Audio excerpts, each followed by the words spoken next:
বিয়ের পরের দিন যখন গোসল করতে যাব তখন দেখি আমার লাগেজে সব দরকারি জিনিস আসলেও সাবান আসেনি, ভুলে আসেনি সেটা বুঝতে পেরেছি।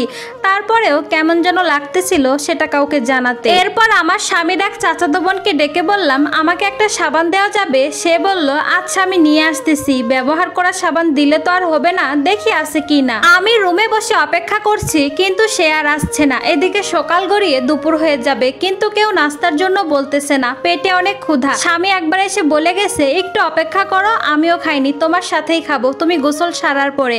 এই কথাটার উপর ভরসা করে 2 ঘন্টা খুবই বিব্রত বোধ করছিলাম এভাবে বসে থাকতে, তাও গোসলের জন্য। আমি সাবান ছাড়াই গোসল করে নিতাম কিন্তু তারা বলেছে সাবানের জন্য অপেক্ষা করতে, গোসলে যাওয়া যাবে না। এরই মধ্যে আমার মোবাইলে আমার খালামনির কল আসলো। উনি আমাকে জিজ্ঞাসা করলেন কি করতেছি। আমি বললাম কিচ্ছু না, বসে আছি। ওপাশ থেকে নীরবতা, আবার কারো গলার আওয়াজও শোনা যাচ্ছে কিন্তু কথা বোঝা যাচ্ছে না। খালামণি বললেন শোন মা, একটু অপেক্ষা কর, সাবান নিয়ে আসতেছি। এর মধ্যে তোকে কেউ কিছু বললে কোনো কথা বলবি না।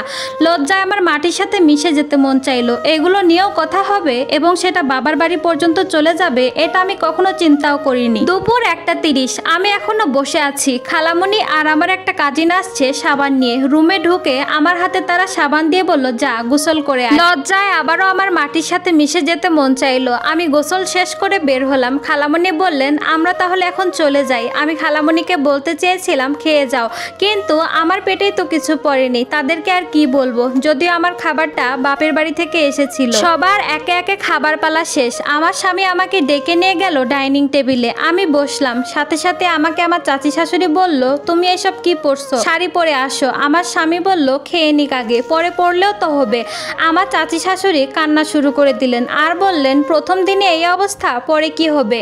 আমি ঝামেলা যাতে না বাড়ে সেই জন্য উঠে গেলাম, গিয়ে শাড়ি বের করে কোনো মতে পরে টেবিলে আসলাম। তখন সবাই আমাকে বলল এই শাড়ি কি ছিল, আর শাড়ি ছিল না? আমি জবাব দিলাম জি আছে। তাহলে তুমি এই শাড়ি কেন পরছো?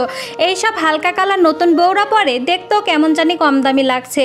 এসব তোমার বাবার বাড়ি রেখে এসো পরের বার গেলে। আমি জিজ্ঞেস করলাম তাহলে কি আমি একটা কালারফুল শাড়ি পরে আসবো?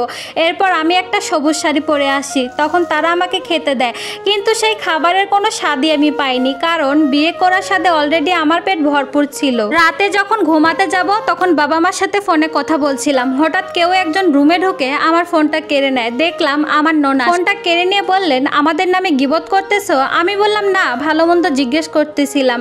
ননাস বলল তাহলে এতক্ষণ কি এত কথা, তোমার বাবাকে এক্ষুনি কল দাও, দিয়ে বলো ভালো মন্দের খোঁজ বাসায় এসে নিয়ে যেতে। এত ফোন আলাপ চলবে না, তোমার ফোনটা আমাদের কাছেই থাকবে সেটাও বলে দিও। আমি কল দিলাম আমার সেই খালামণিকে, দিয়ে বললাম বাবা আমার ফোন এখন থেকে আমার কাছে থাকবে না, দরকার হলে আমি কল দিব, তোমরা আর আমাকে কল দিও না, আমাকে দেখতে এসো। বাবা ডাকলেও কথাগুলো খালামণিকে বলেছিলাম, কারণ বাবাকে এগুলো কথা বলা যায় না, কলিজায় লাগে। খালামণি অনেক বুদ্ধিমতী, বাসার সবাইকে সুন্দর করে ম্যানেজ করে নিতে পারবেন। এর মধ্যে একটা কথা বলার দরকার ছিল বাবার বাড়িতে, সেটা না বললে পরের দিনে হয়তো তারা আমার বাবাকে এখানে হাজির করবে আর অপমান করবে, কিন্তু সেটা আমি কিভাবে বলবো? মোবাইল তো আর আমার কাছে নেই। আমি চুপি চুপি গেলাম মোবাইলটা আনতে ওনার রুমে। গিয়ে দেখলাম ননাস আর ওনার মেয়ে এখনো জেগে আছে, হাতে মেহেদি দিচ্ছে। তাই আবার চলে আসলাম, আরেকবার চেক করতে হবে এসে। বিছানায় এসে ঘুমের ভান ধরলাম আর ভাবতে থাকলাম শ্বশুর বাড়িতে বিয়ের প্রথম দিনে এরকম পরিস্থিতি আমি ফেস করছি নাকি সব মেয়েরাই করে? তারাও কি এভাবে রাতের অন্ধকারে নিজের ফোন চুরি করার জন্য সবার ঘুমিয়ে পড়ার অপেক্ষা করে? এই গল্পটা একটা আপু লাইফ থেকে নেওয়া। গল্পটার সাথে আমার বাস্তব জীবনের কোনোই মিল নেই। আপুটার শ্বশুর বাড়িতে প্রথম দিনের গল্প এটা। আমি মনে করি অনেক আপুর সাথে এই ঘটনাটা মিলে যাবে। গল্পটা ভালো লাগলে লাইক কমেন্ট করে পাশেই থাকবেন।